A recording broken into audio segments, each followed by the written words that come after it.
Eu vou fazer como os planejadores do Real fizeram. Em vez de fazer um grande mistério do que vai acontecer, eu vou avisar antes, né, cada passo que eu vou dar. Né? Então eu vou dar 3 passos e se o Sérgio Fausto e o tempo, que são quase a mesma coisa, permitirem, eu vou dar um 4º passo. Né? Os 3 passos vão ser 3 questões, cada uma dirigida para um dos expositores. Se os outros quiserem entrar na jogada, tudo bem, desde que seja muito rápido, para os 3 passos poderem ser dados. E depois seria um 4º passo, que seria uma pergunta para todos os 3 expositores. Né? Eu começo com o Janete, dizendo o seguinte: a ex-senadora, ex-candidata, provavelmente candidata a vice-presidente Marina Silva, desenvolveu nos últimos 2, 3 anos uma narrativa sobre esses últimos 20 anos do Brasil, que diz basicamente o seguinte, vou tentar resumir essa narrativa, que o governo Fernando Henrique fez a estabilidade econômica. Depois, o governo Lula fez o progresso social. E, bom, ela não disse isso, mas está implícito, ela fará a redenção ambiental. Né? Essa narrativa, e eu entendo essa narrativa porque ela é uma narrativa apropriada para se apresentar como uma terceira via no cenário político, é uma narrativa intelectualmente interessante e curiosa, porque ela é uma narrativa de progresso, ela é uma narrativa gloriosa, onde o país caminha por uma única estrada rumo a um futuro, e cada governo cumpre a sua parte, dividindo o trabalho e dando passos progressivos rumo ao bem comum. Né?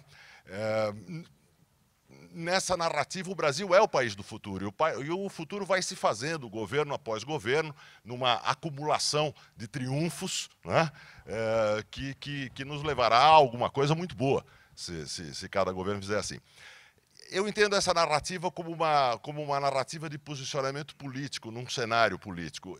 O que eu pergunto para você é, você acha que, intelectualmente, essa narrativa da convergência e da divisão de tarefas entre governos que vão pondo novos tijolos na construção de um grande e glorioso edifício, você acha que, intelectualmente, essa é uma boa narrativa dos últimos 20 anos? Bom, Demetrio, eu preciso começar dizendo que eu não posso responder em nome da senadora. Não, o que você acha? A minha percepção, eu acho que você é muito reducionista ao colocar o projeto com o qual ela se identifica como liderança brasileira, como redenção ambiental. Eu realmente acho isso um reducionismo inaceitável, porque é um projeto bem mais amplo e bem mais generoso do que simplesmente esse. Muito sinteticamente, como é que eu entendo essa proposta? Do ponto de vista de economia, o Brasil teve 2 bons governos na gestão da macroeconomia, no nosso entendimento. O segundo governo Fernando Henrique, quando se criou o tripé.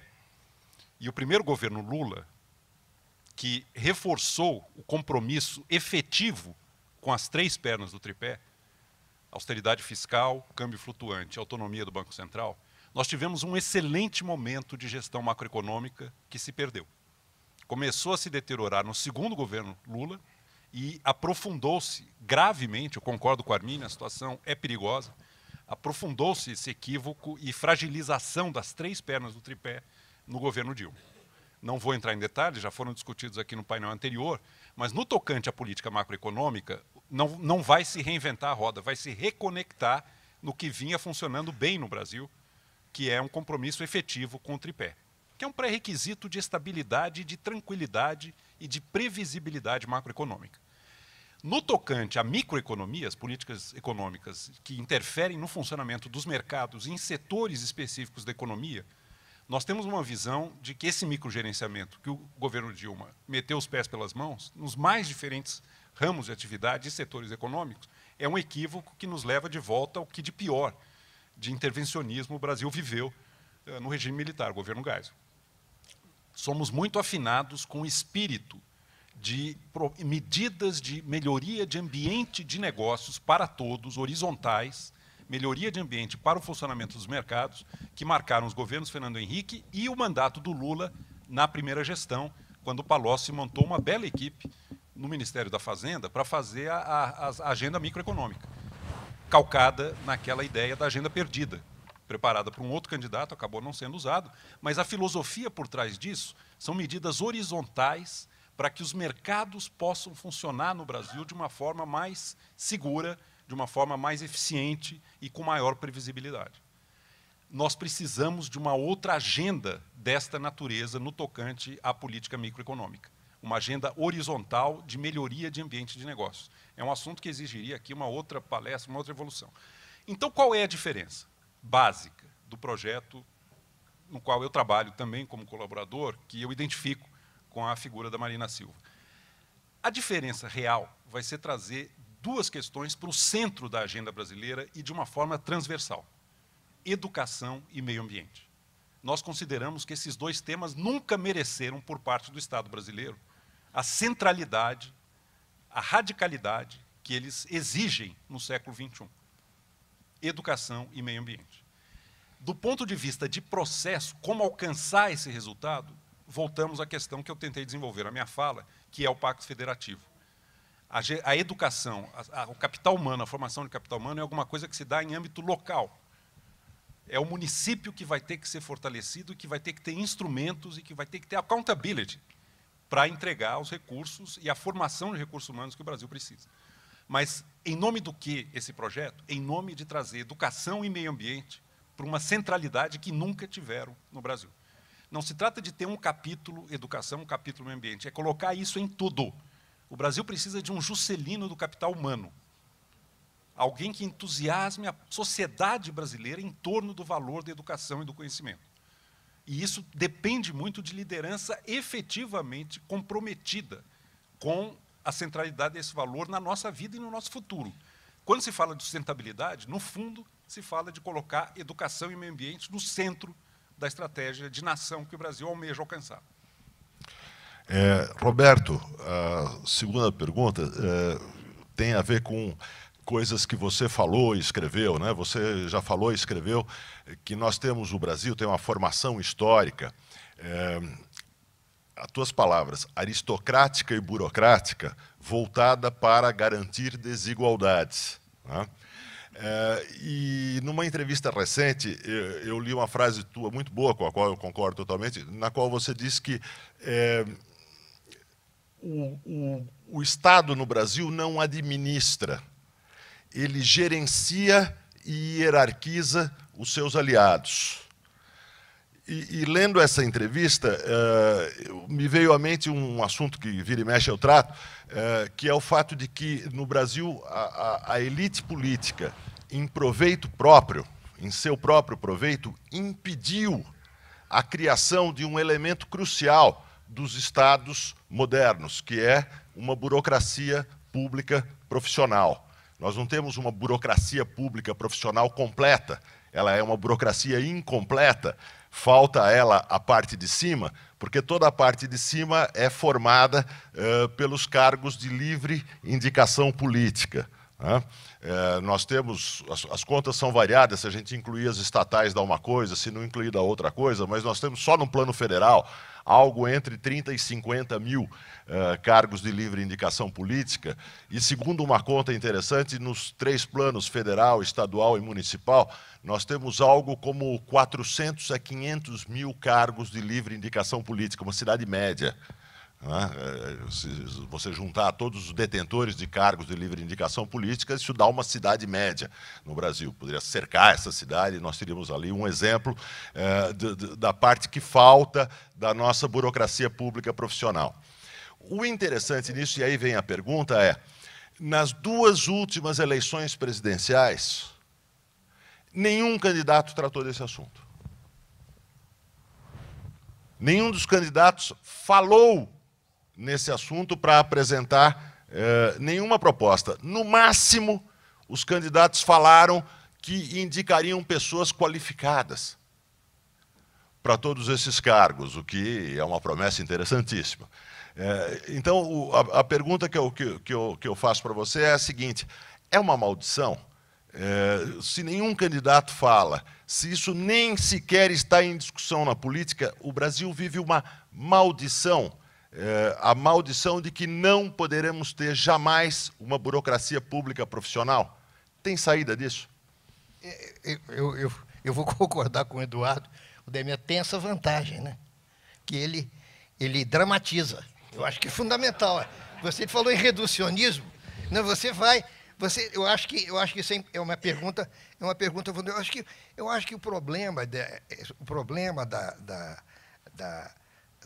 política, desse campo da política brasileira, é que ele tem vários significados, porque a gente distingue na nossa linguagem. Agora é hora de eleição, mas eu falei no palanque, cara. O que eu falei no palanque não conta, não é, naquilo que eu faço com os meus assessores. Nós não temos essa indicação. Não existe isso. A ideia de burocracia que nós temos é a pior. A ideia de burocracia que todos nós temos, a nossa experiência com a burocracia brasileira, sempre é o pior lado da burocracia. Não é porque ela não exista, é porque ela simplesmente atende as pessoas de maneira diferenciada, que é o que a gente vê. Não precisa ir muito longe, basta ir numa repartição pública, basta tentar renovar uma carteira de motorista. Melhorou muito, melhorou muito. E essa melhora eu acho que tem a ver com esses governos que foram falados aqui. Melhorou muito, mas continuamos com esse mesmo tipo de você protelar. Se você conhece, você passa na frente, etc. Então, falta exatamente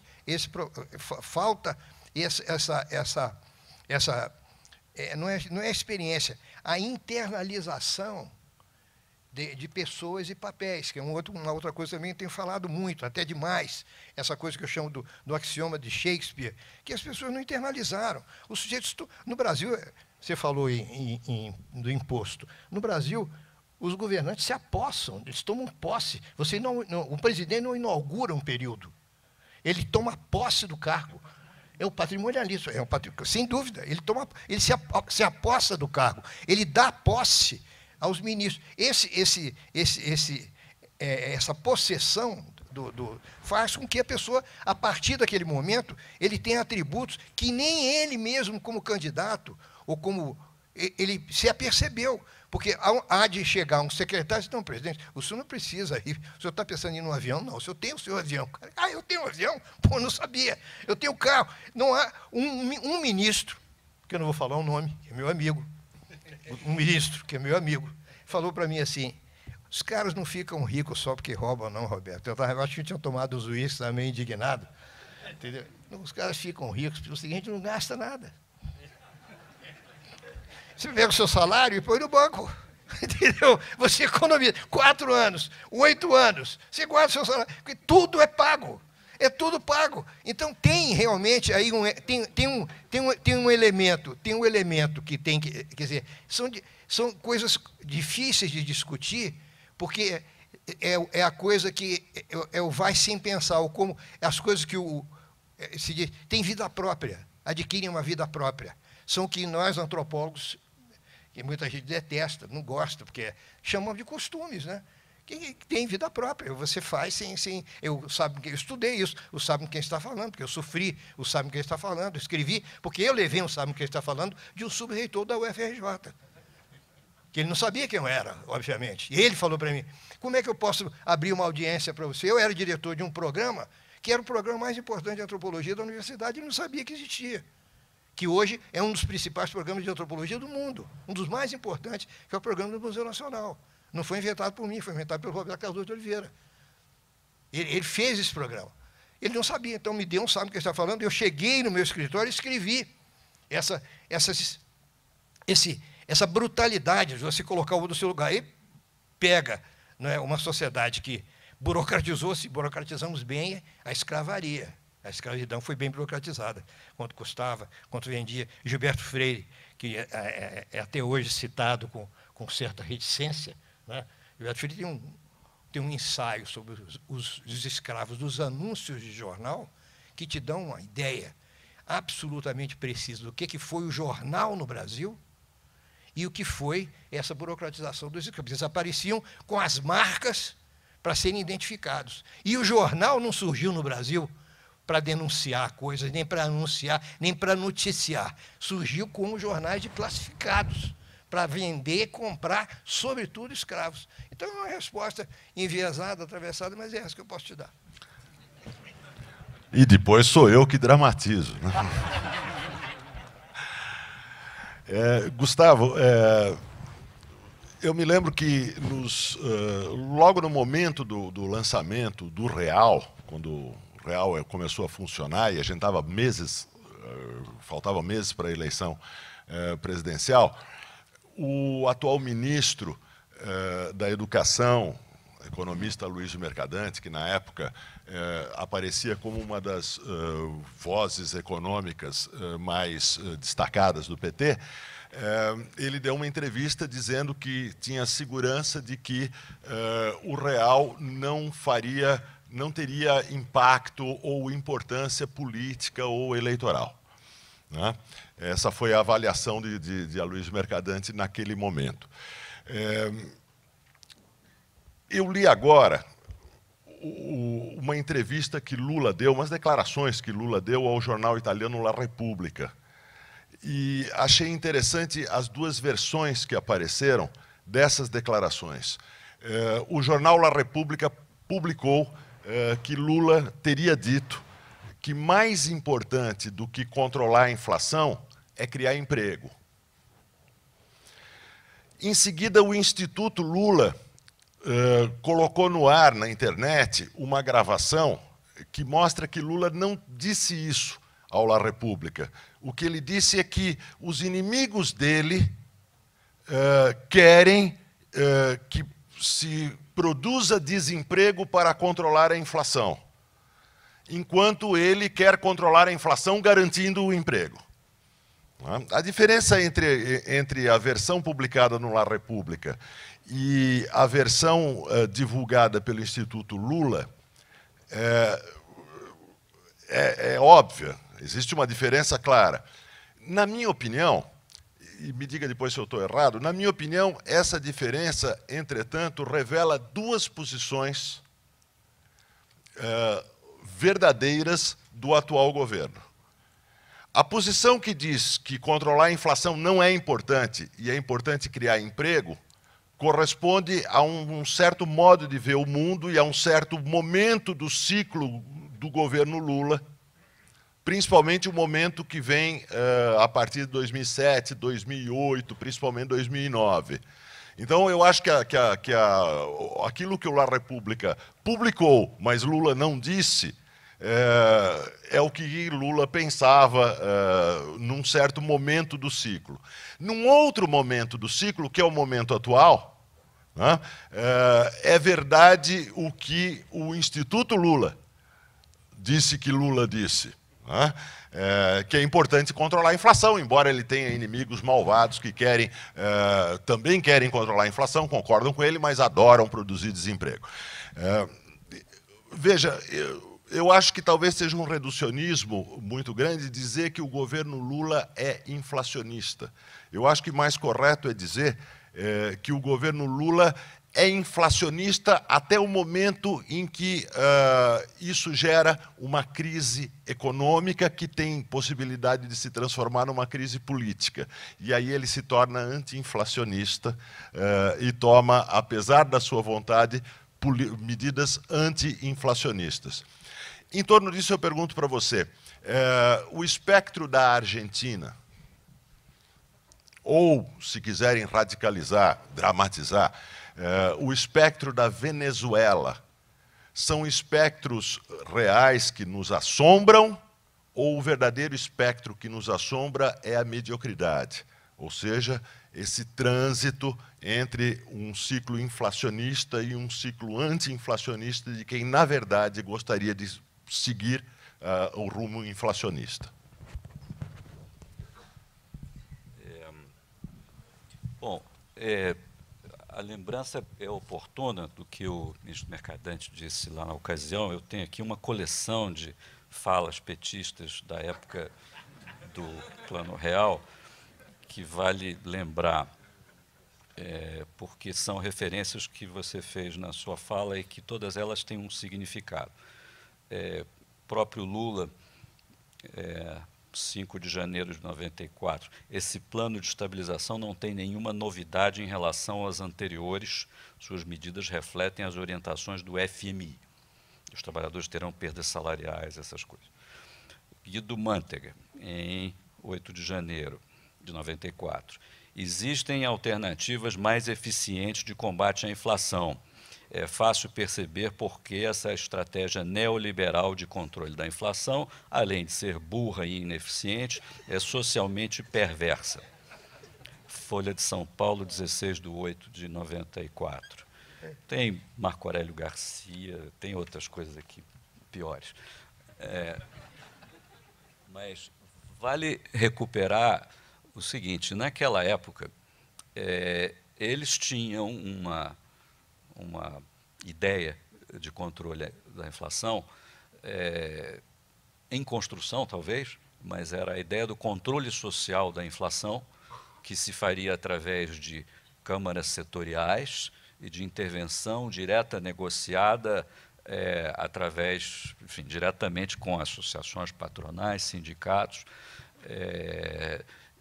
e isso nós tínhamos tido ensaios dessas coisas no passado, em outros governos. O acordo automotivo tinha sido uma primeira experiência desse tipo de coisa, mas todos como tentativas de elaborar uma saída pela esquerda do suposto trade-off inevitável entre recessão e estabilidade. Era como se não houvesse possibilidade de baixar a curva ou de escapar desses termos de troca perversos, ou a recessão ou a inflação, e sendo inevitável, vamos tirar proveito dela e criar o progresso social e econômico. Eu acho que até hoje eles não conseguiram escapar dessa armadilha e desse trade-off. Tampouco entenderam o que ocorreu com a URV e o Real e o que foi feito ali como técnica de organização de uma decisão social para o bem comum. Acho que lhes escapou. Acho que eles se debatem em torno de fantasmas retóricos. Essa declaração do Lula é preciso falar do emprego, porque o emprego supostamente é a conquista petista posterior à estabilização, e se refugiar sempre nessa ideia, que se falou sobre a Marina, né, de que eles fizeram um segundo estágio que o Plano Real não foi capaz de fazer ou não quis fazer, e, portanto, as experiências se completam. Eu acho que, não sei, não gosto dessa... Não existe, para começar, esse trade-off. E as coisas do passado, o acordo automotivo e essas coisas lá de antigamente, dos anos 90 brasileiros, são as coisas que nós estamos vendo na Venezuela e na Argentina agora. É isso. É uma volta ao passado muito mais decidida, empenhada, na Argentina e na Venezuela do que nós temos aqui. Mas as semelhanças são alarmantes. Prostituir o índice de inflação, como fizeram na Argentina, nós aqui nunca tivemos coragem, mas as contas fiscais nós estamos fazendo igual a eles. Ou seja, é feio, é inconsistente com o Estado democrático, esconder da sociedade o tamanho do processo de criação de moeda e o tamanho do prejuízo do setor público, que significa dívida pública que nós vamos legar às futuras gerações. Tudo isso a conclusão revelada pela Argentina e Venezuela é que esta senda nos leva a uma inflação que ultrapassa 10, na minha percepção. Quando chega perto do 15, é o momento onde a semestralidade começa a ser um espectro importante nas relações cotidianas, e a fluidez da inflação para pular do 15 para o 30 é rápida, e aí passamos para a trimestralidade, as tecnologias de correção monetária são conhecidas de todas essas sociedades, e aí vem o problema do ex-alcoólatra, né? Os velhos vícios afloram com uma velocidade impressionante. A inflação na Venezuela, com congelamento, é 60%, com a Argentina, ninguém sabe. Pode ser uma hiperinflação na Venezuela, no próximo ano vai ser a primeira de uma. E tomara que, ocorrendo uma tragédia desse tipo, isso sepulte esse tipo de mito de outro mundo, de bolivarianismo redentor, que aqui se estabeleceu. Nós estamos apoiando, na nossa política externa, pró-manutenção do regime venezuelano, com todas as suas características perversas, a mesma coisa a Argentina, e dentro desse continente tem uma América Latina neoliberal, pacífica, com cara asiática, que está dando certíssimo e funcionando do ponto de vista econômico muito bem. O Chile, Peru, Colômbia, México, fazem acordos comerciais, têm contas equilibradas, nem tudo certinho, mas é distintamente melhor do que o mundo atlântico bolivariano populista com o qual nós estamos flertando, perigosamente, cada vez mais perigosamente. Ele é autoritário, é dogmático, além de economicamente fracassado, e tem corrupção, e tem os vícios que nós estamos vendo no noticiário. É uma perversão, é um perigo, e essas declarações do Lula são cortinas de fumaça sobre isso. Cadê o Sérgio? Ah, bom, então o presidente manda mais do que o tempo, né? O último movimento rápido é uma pergunta para os quatro, que vem com uma introdução ainda mais rápida. Para os três. Não, para mim não.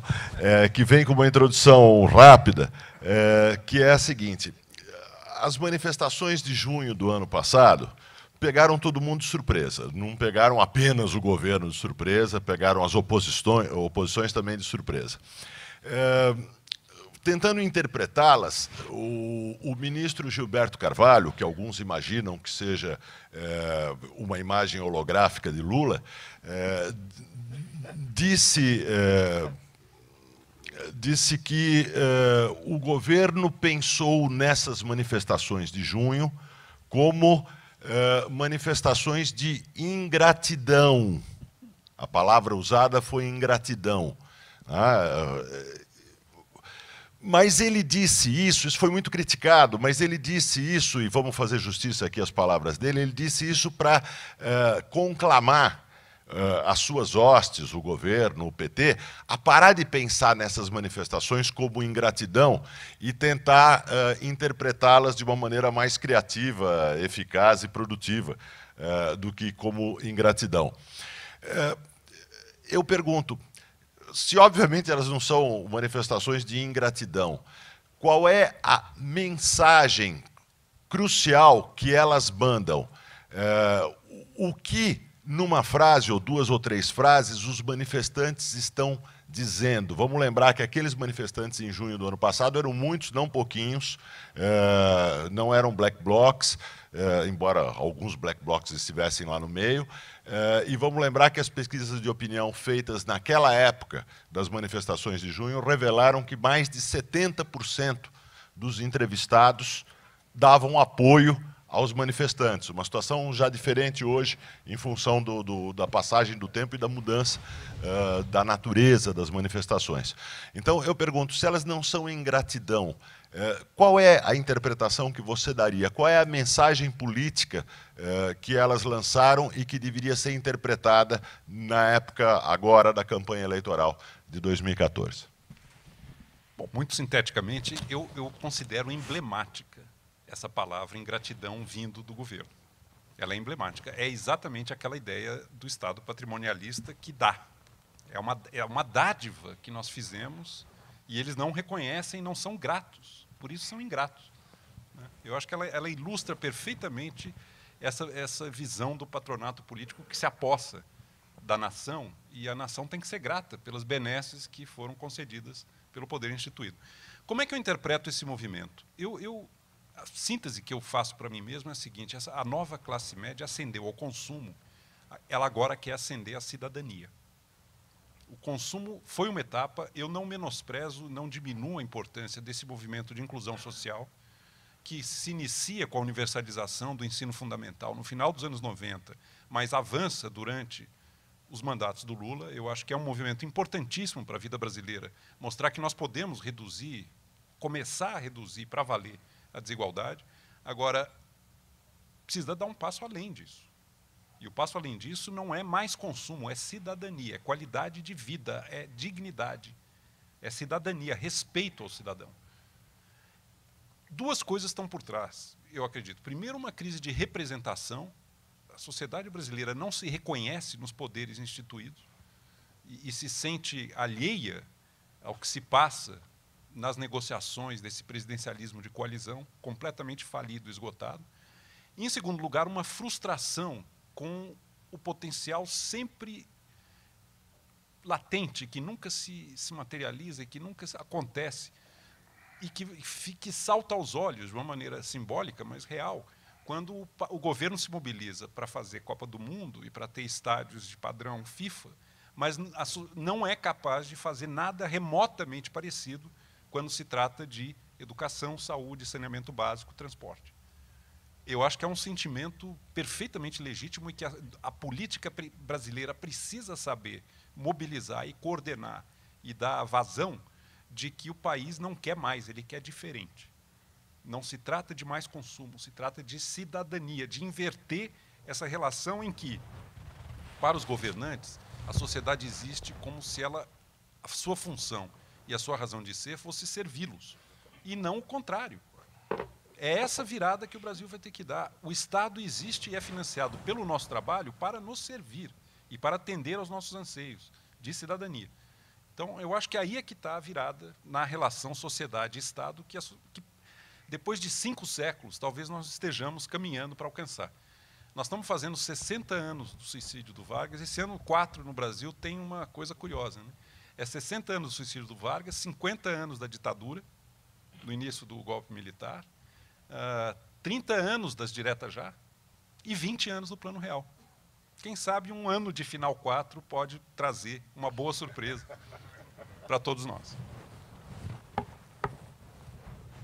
Eu concordo com o Eduardo, mas no meu coração, olhando o que eu vi, eu concordo também. Eu fiquei muito impressionado com o Fernando Henrique, sociólogo, quando ele fez a apresentação desse encontro, que para mim é um encontro muito prazeroso e muito honroso, muito bom do ponto de vista pessoal, do ponto de vista intelectual, quando ele falou no mal-estar.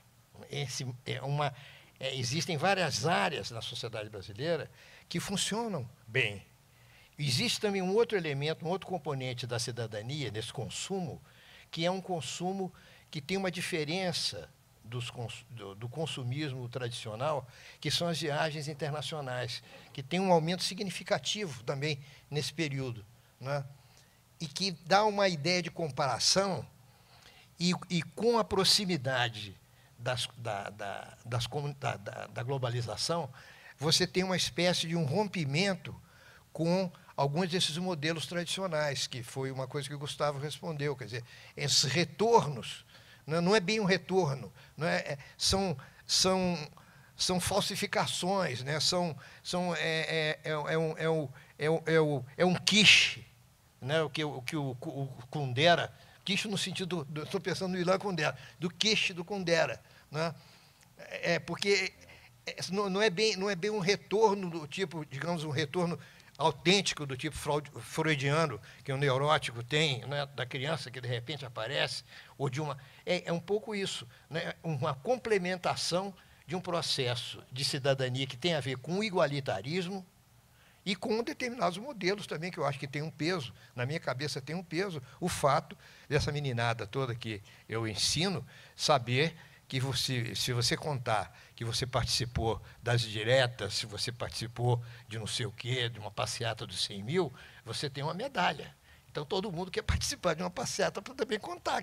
Então, tem uma idealização da passeata. Nessas primeiras, eu acho que aconteceu muito isso. Cada um tinha uma plaquinha individualizada, mas todo mundo estava ali em conjunto.